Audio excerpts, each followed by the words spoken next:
Columbia, welcome for Dr. Scott Wilson. Thank you. Thank you. Thank you. I don't think I even need it. Thank you. As everyone's pouring in after lunch, I wanted to first say I'm extremely, extremely excited to be here in Vancouver. I love Vancouver. It's one of my favorite cities. Yay to Vancouver. And I'm also extremely grateful. I'm grateful to have the opportunity to share what I've learned, especially over the last couple years of my career, about how to handle and deal with situations that may cause stress. Now, if you noticed, I didn't say I wanted to talk about how to deal with stress. I said how to deal with situations that can cause stress. I think most of you may know that stress is truly a reaction to situations that we have happening to us on a daily basis, all at different levels. So when I say stress is a choice, I'm sure most of you, who are all pouring into the room, would say, hey, I choose to not have stress ever again. Correct? Absolutely. Okay, we all know that. So having said that, how do we get to that mindset where we know that we cannot have stress in our lives anymore? Well, it first starts with understanding where stress comes from. As a doctor, a chiropractor, although my earlier roots were in anatomy and physiology, I have to share a little bit of physiology with you, or it wouldn't be fair. You see, our bodies are conditioned to react in certain ways autonomically to threats, and these reactions are reactions that everyone will exhibit the same. What do I mean? Well, the body has a nervous system called the autonomic nervous system. Autonomic means all of you are sitting here relaxing, you've just had your lunch, and you're in a rest and digest mode, which means I'm just going to sit here, listen to Dr. Scott speak, and just take it all in. That's called your parasympathetic nervous system. Not to worry, there is no exam. However, there's another side to that system. It's called the sympathetic nervous system. We kind of see that as the fight or flight response.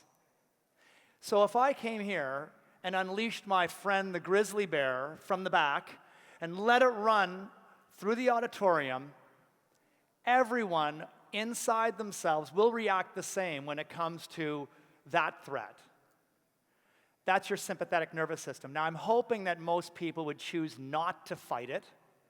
Most would choose to flight, and some will probably try to play dead. That said, what happens? Your heart starts to race. Your bronchioles in your lungs start to dilate. You breathe heavy. You get goosebumps. Hair starts to stand on edge, called a piloerection. It's a good word. You might start sweating. But clearly, you fall away from the rest and digest state that you're in. And it's this stressful state inside your body reacting to a threat that we put ourselves through in other situations that we really don't need to. Situations where we conjure things in our mind, or it's an emotion or a behavior the way we are that causes us to get into this stressful state. But it certainly isn't necessarily a true threat. Now, when I speak to people about stress, I've been asked a few times, yes, but sometimes I need that stress, that nervous energy, that feeling inside me, because if I don't have that, I don't have my edge. And I really want that edge because that's what puts me ahead in my career, in my relationships. It allows me to be the person that I am. And I tell you from personal experience, my story, I came from a humble background. My parents split when I was nine. I held down a job delivering papers, and all the way through middle school, high school, into university, put myself through school. And when I finished, it was my goal to want to be a chiropractor and own my own clinic. And I didn't want to work for anybody. I had that edge, and all the way through exams and all of these, I used to get incredibly stress-filled by situations. Incredibly. And, here I am, 25, thinking, how am I going to open up my clinic? Who's going to lend me any money? I had student debt up to here. Of course, who do you go to? It's my mother. My single mom gave me my first little start, a little money out of the townhouse, and I ended up opening my first clinic in Toronto, right downtown in Yorkville, in 1995. I've since opened over 70 interdisciplinary, integrated medical clinics that involve every discipline you could possibly think of. And in fact, back then, in 1995, chiropractors weren't talking with physiotherapists much, and you didn't know what a naturopath really fit in there, and the medical doctors were here, and the massage therapists were on their own. And I integrated all of this in the early 2000s and opened most of my clinics inside fitness clubs and on and on and on. And from there, I built some fantastic relationships, being edgy, being very stressed about many things, how things would go, the bank. I had to learn how to evolve a business from being a doctor where I learned absolutely nothing about business to dealing with banks. I'm the only investor in my company, and I have a multitude of clinic partners that I still have today, 20 years later. They're my close friends. A few of them are here today. And like every journey, we had our triumphs, and I also had a few defeats. And it was through those low points I was able to take a look at my life and say, I have to reframe. Let's put a pin in that. Reframe. I have to reframe how I see things. Because while I know that I can be a success with who I am and, with my energy and drive and knowledge, I wasn't happy inside because of the way that situations would stress me. So I took it upon myself to really understand how to change my mindset and reframe every situation I could possibly be in. Now, there are lots of different stressors that come into our world. There's external ones, internal, behavioral, anticipatory ones like, that phone call hasn't been received yet. I haven't received that email yet. Oh my goodness, and you get nervous. And then there's some stressors where you really have no control. And so I made a point to figure out, how was I going to attack every situation? Because in the day, you can get all kinds of different situations that come up that may cause stress, and all at different levels. Financial, there may be loss. It can be a relationship loss. It could sadly be a death. It could be a business loss. It can be any kind of sorrow situation. It can also be very exciting. Winning the lottery is stressful. If anyone in this room just won, $100 million, trust me, you'd have a bunch of friends real quick, and you'd get stressed to that situation. So Shakespeare once said, and we all know this line, we've heard it, I'm sure, "The world is a stage, and all men and women are players." I'm going to add to Shakespeare's line, we're not just players, but we're also in the audience. So what do I mean by that? Well, with stress, I'll rephrase that. With a situation, there's just two, and in most cases, it's always two places you can be. You can be the actor on the stage, or you can be in the audience. What I mean is, either you can get involved in the situation to help control it, to help towards a solution, or you need to take a step back and let it happen and accept it. That's the hard part. That was the hardest part for me to understand, was giving up that control. Because as I told you earlier, when you're someone who's an ultra achiever, I wanted to be the top of the class. I wanted to be the biggest success. I wanted everything. However, I realized I couldn't control every situation. And learning and accepting that I had to be a member of the audience, to sit back and let things unfold and accept it, that made a big difference. It made an extremely big difference in my life.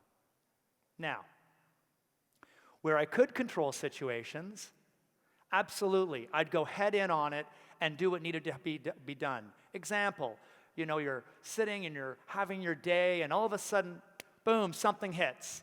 A deadline that just comes out of nowhere, like a 2-hour deadline. We need this, and this. And perhaps it's the bank asking you for a number of things, or someone, your boss, or one of your partners, or perhaps it's a spouse. And you feel overwhelmed.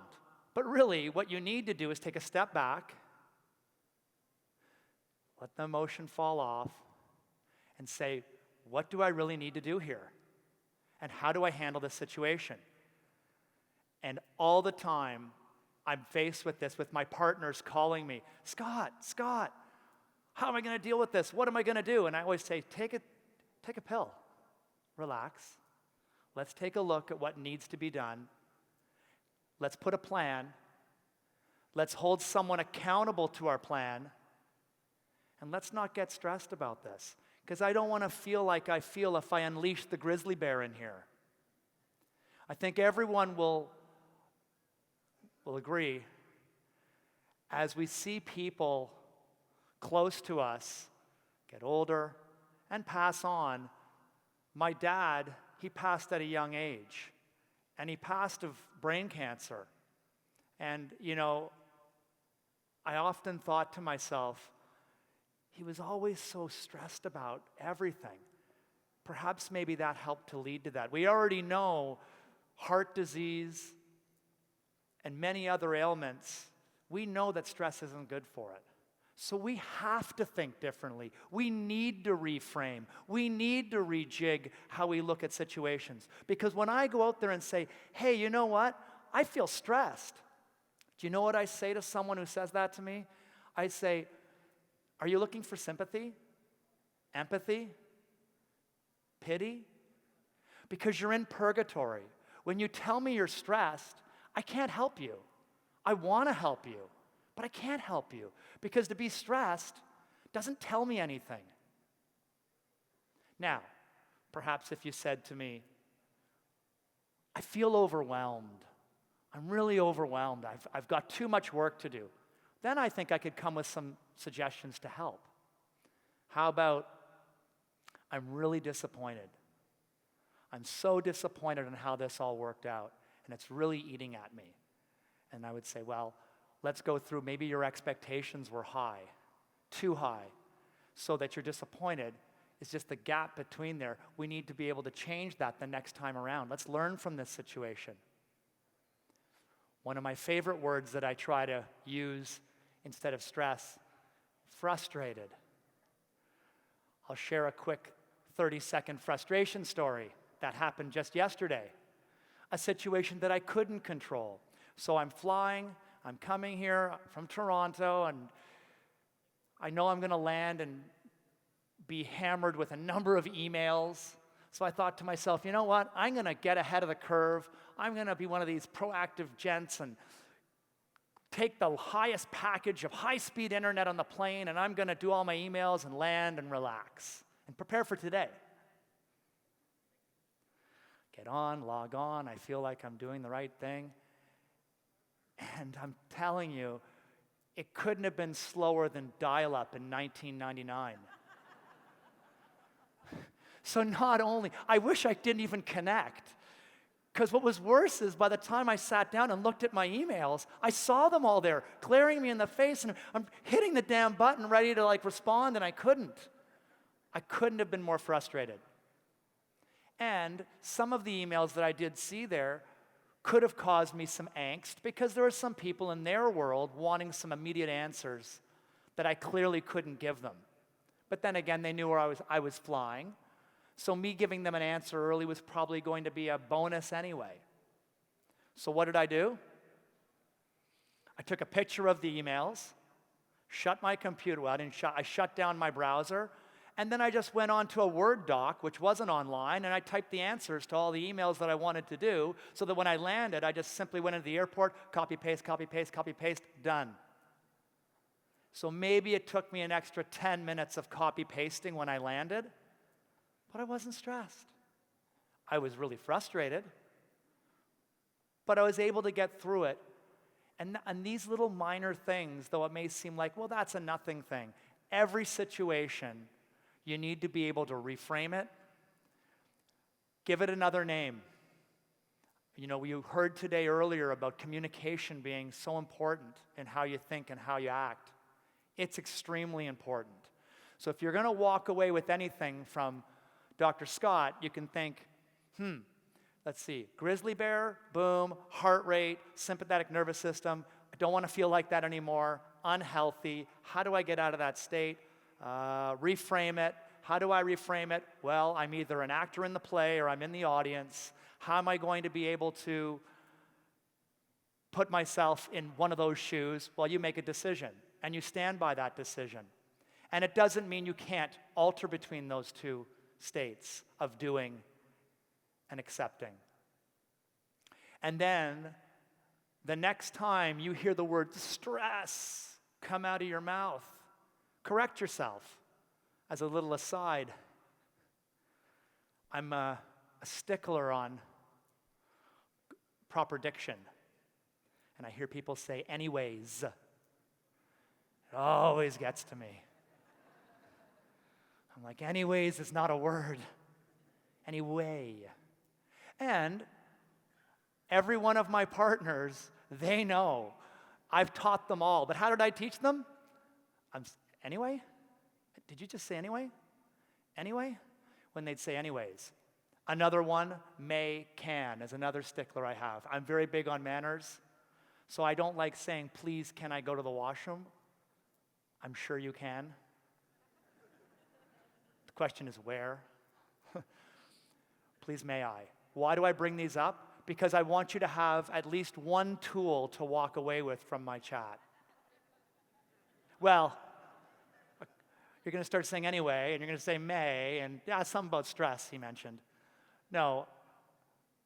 You turn to someone who's close to you and people that are around you and ask them, every time I use the word stress, please point that out. Be proactive to it. Please point it out. If I use the word stress, I want you to tell me, you know what? You just said the word stress again. What do you really mean?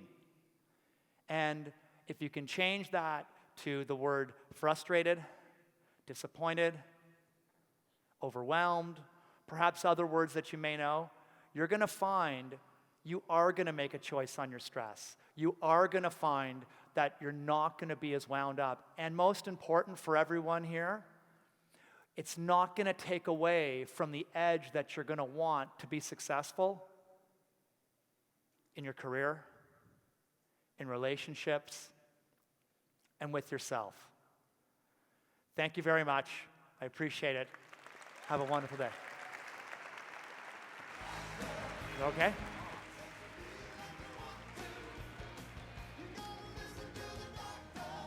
Dr. Scott Wilson, ladies and gentlemen. Come on, how was that?